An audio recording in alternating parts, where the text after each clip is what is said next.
I am in one of the oldest cities in Minnesota on a bluff overlooking the Mississippi River.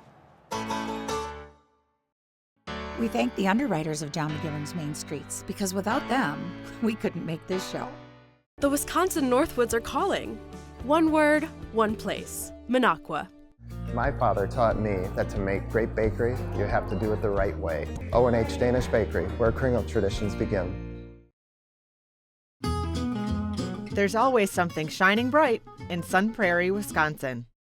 Your community's best selfie spot is your type. Visit Oconomowoc. Lakes, festivals, shopping, dining, the heart of Lake Country. Yes, Greendale is beautiful on the outside. But it's what's inside that counts. Who doesn't love opening a door to their happy place? Whether it's indulging your sweet tooth,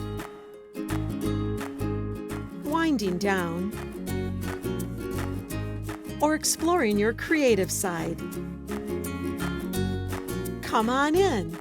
You just gotta see Greendale. John McGivern's Main Streets is grateful for additional financial support from Horicon Bank, the natural choice.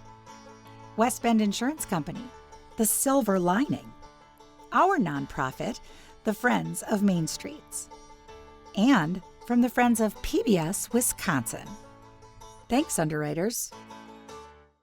'Cause these are main streets. Something about a hometown speaks to me. There's nowhere else I'd rather be. The heart and soul of communities right here on these main streets. St. Paul is the capital of Minnesota, and with a population of just over 303,000, it's the second largest city in the state of Minnesota, right next to its twin, Minneapolis. St. Paul is about 12 miles east of Minneapolis and about 20 miles west of Wisconsin. The southern edge of St. Paul lies where the Minnesota and the Mississippi rivers come together. St. Paul has dozens of historic neighborhoods like this one. This is called Cathedral Hill, and it's named after its historic landmark, the Cathedral of St. Paul.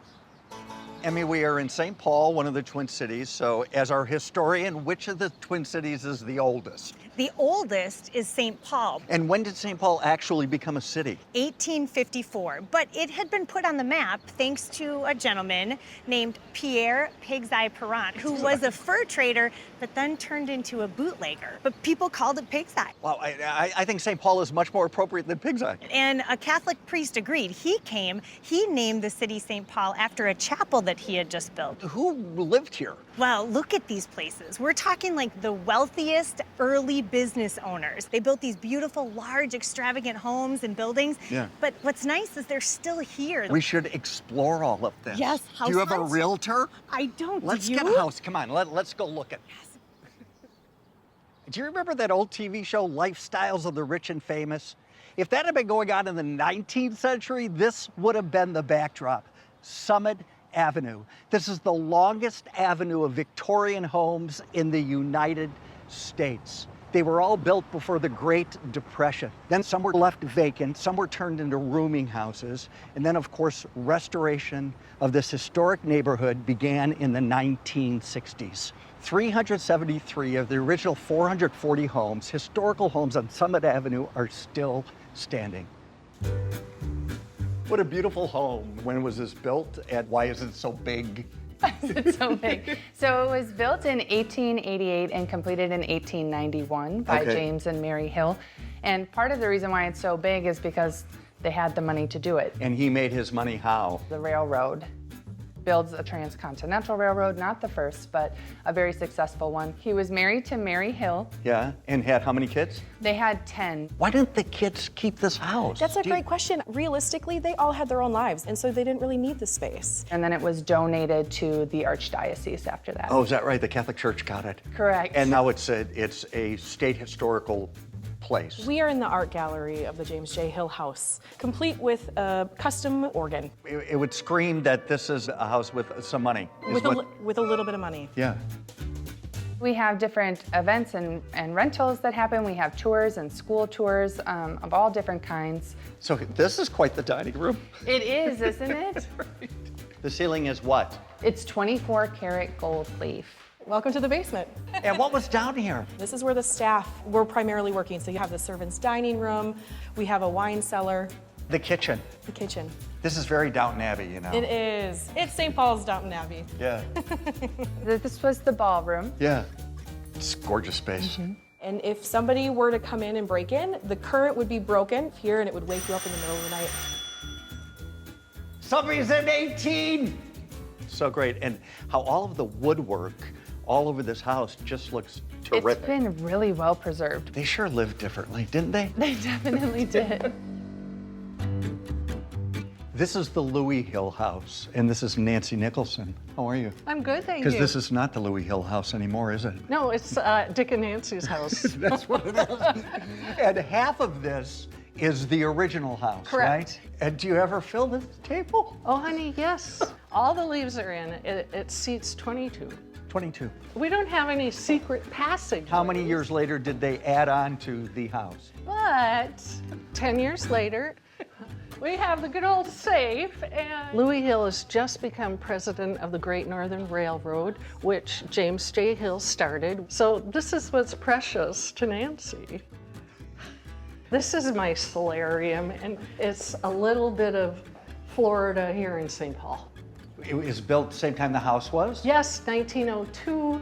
The stained glass windows were finished in 1904. And here is a copy of the receipt, and it was $590. So, good taste. I'll give you $1,000 for it. No, I swear to God. No. And then upstairs is a grand ballroom, and he also added a pipe organ. Because he wanted to entertain. He wanted to entertain. And is that still here, that pipe organ? It is, and it plays. And it plays. Yes. Yeah. Yes. You will notice we respected the history of the home, so we brought it back to what it was like for Louis and Maud Hill. Right. Wow. And how then, great that it's all stayed, it's all lasted. Yes. That nobody was like, oh, let's get rid of that. Well, I would say let's ring the bell for preservation. Yeah. Preservation, you should be on the cover. Thank you. You've been a rector at this cathedral for how long? About 2 weeks. 2 weeks, I love that.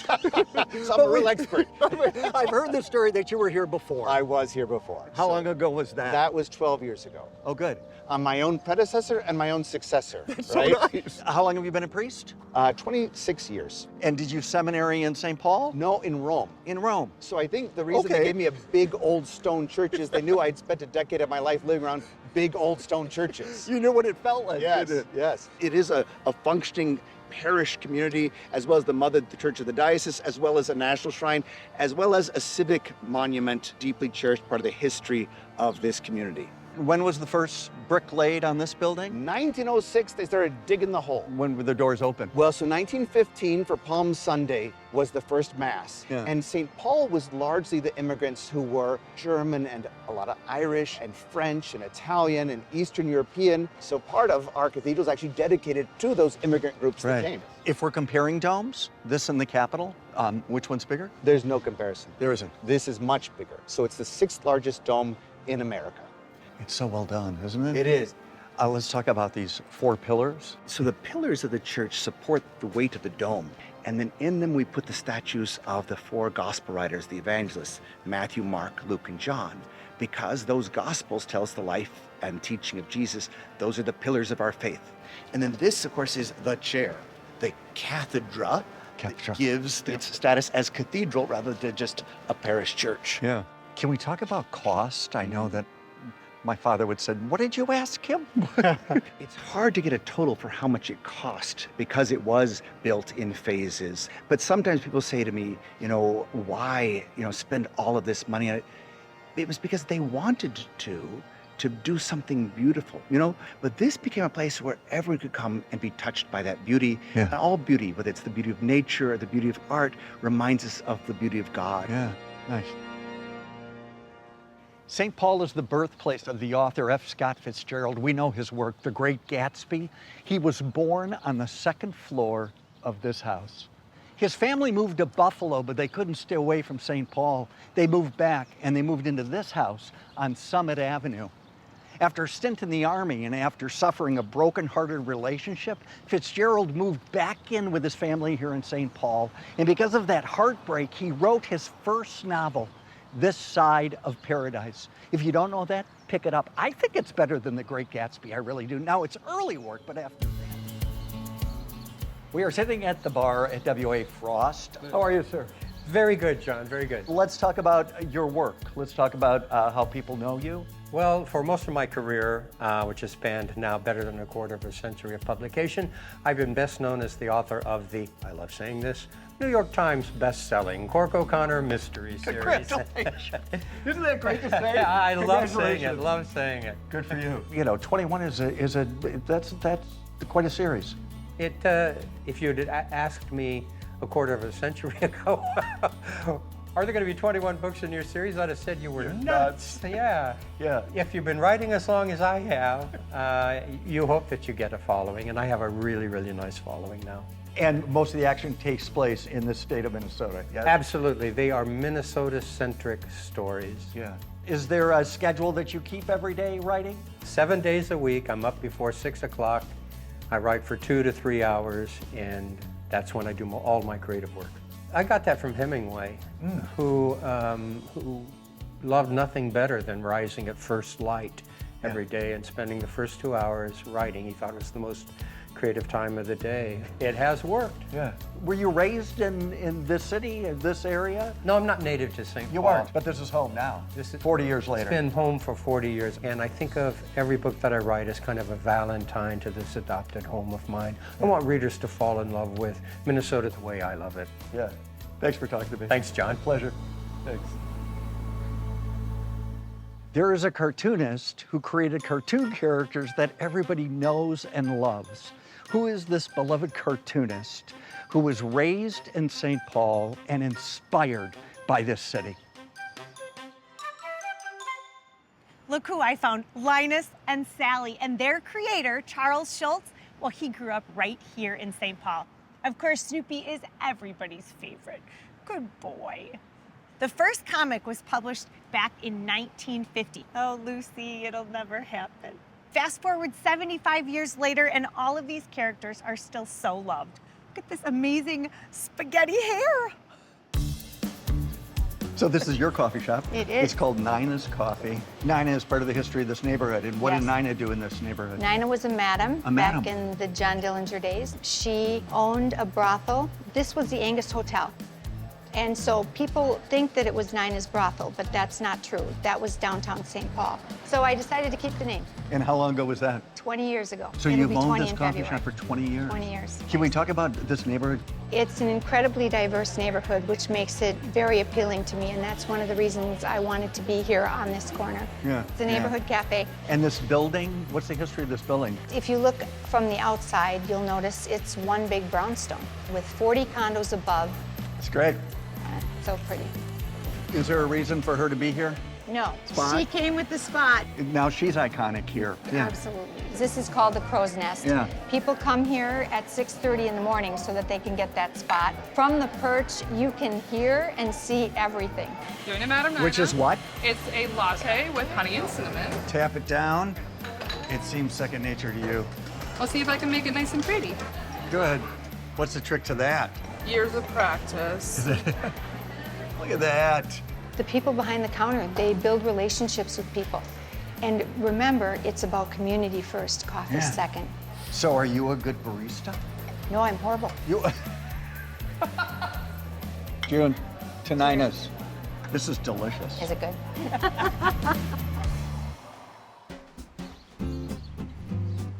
When did you open this up? It was May 20th of 2023. 2023. One day I was driving down the street here on Dale, and then I saw that this spot was open, and I was like, that would be the perfect location for us. It just felt right. Right. Sometimes when it's right, it just is. So a patisserie is a Is it what we call bakeries? Like the croissant, it's a dough, but we also make pastries, or mainly focus on dessert, on cakes. Talk about your journey here as far as pastries go. When I did come to the US, I was a medical student. You were a medical student? Yes, and found out that, oh, you know what? It's actually not my first passion. My first passion has always been food, and especially pastry. What if I can turn that hobby, that passion, into making a living and sharing with people?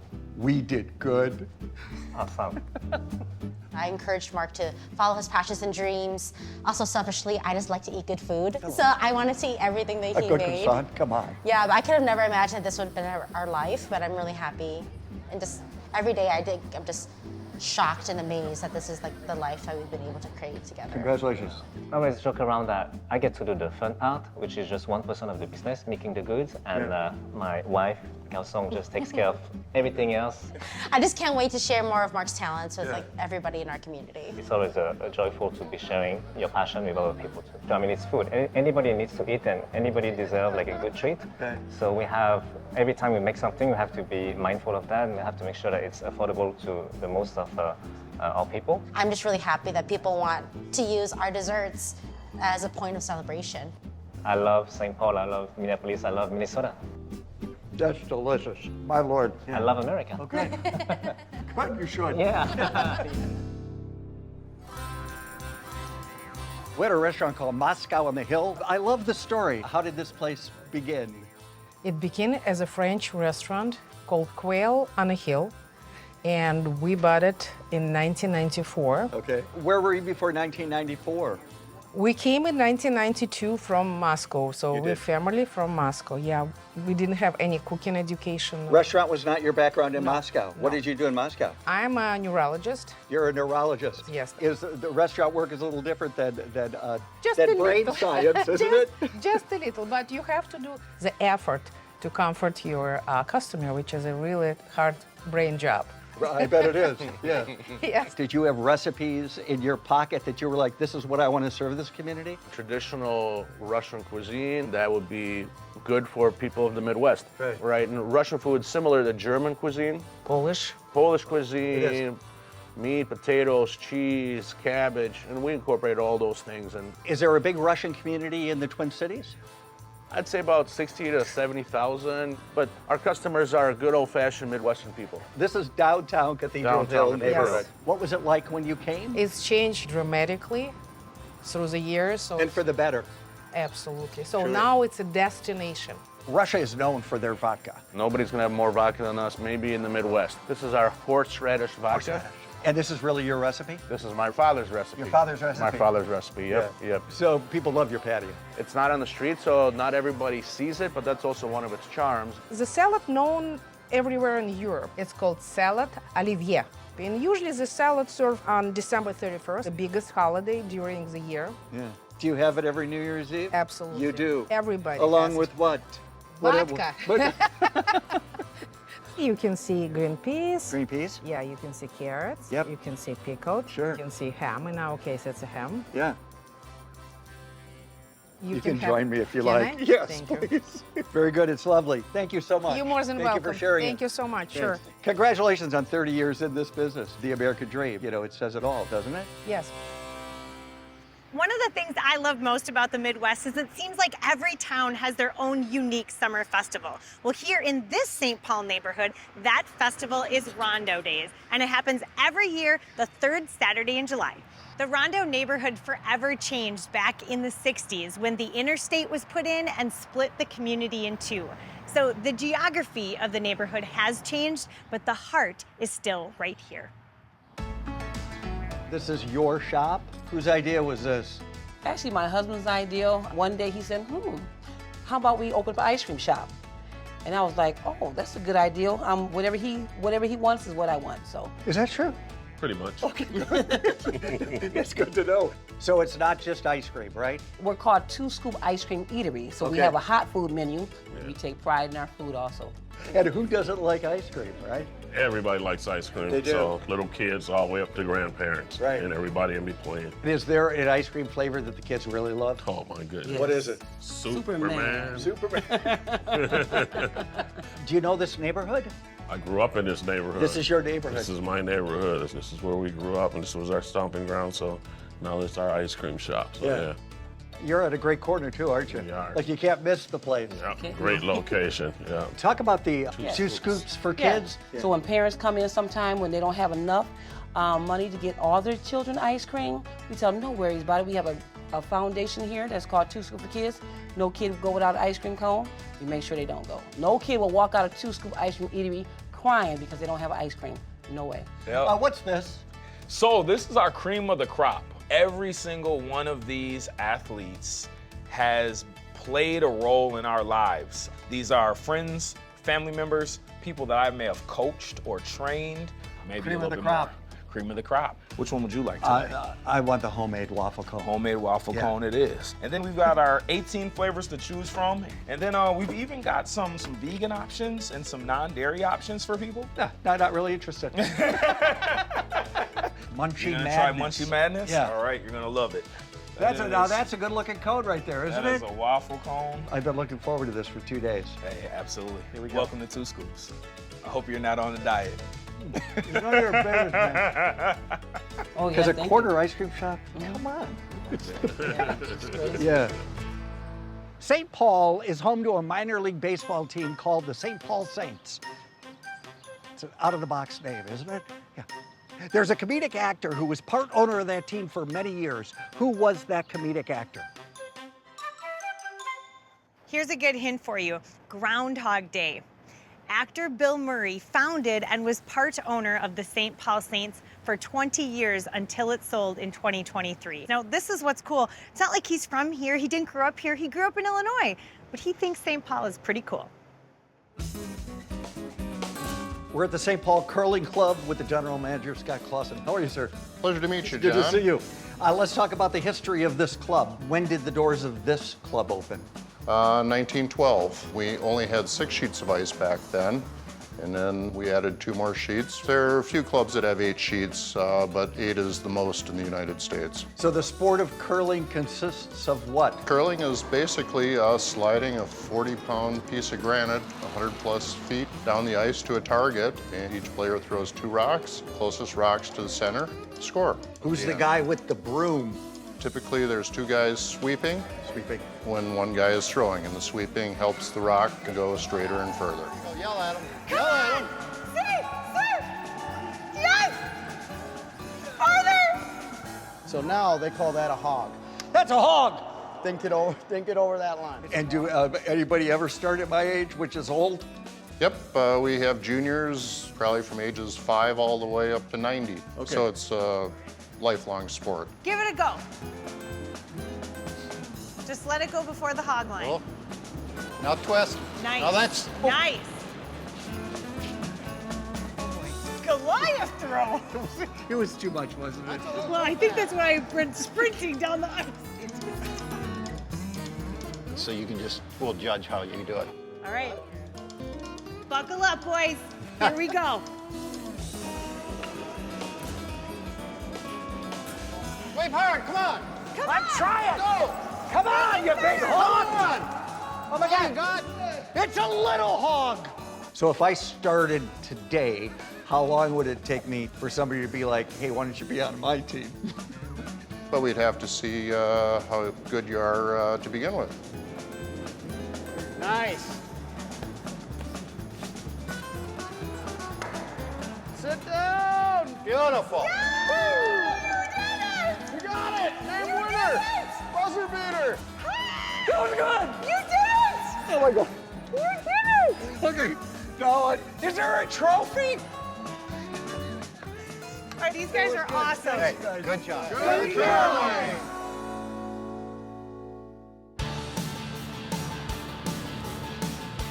Well, I don't know how it's done because I feel like we've only scratched the surface of St. Paul. And it was that perfect blend of old and new. Cathedral Hill should be a part of anyone's visit to the Twin Cities. It should, and I'm really glad we made it a part of ours. I am too, Aaron. There's nowhere else I'd rather be. The heart and soul of communities right here. That have been loved by the Look who I found. Linus? Who did I find? part owner of that. Sorry. the third Saturday of every year. That doesn't make sense. I'm so hot. And these two pedestals are still waiting for their statues here. And do you know what they'll be? I think I would put a statue of me. I love that story. Do you want to hear more? Because this is what I was thinking.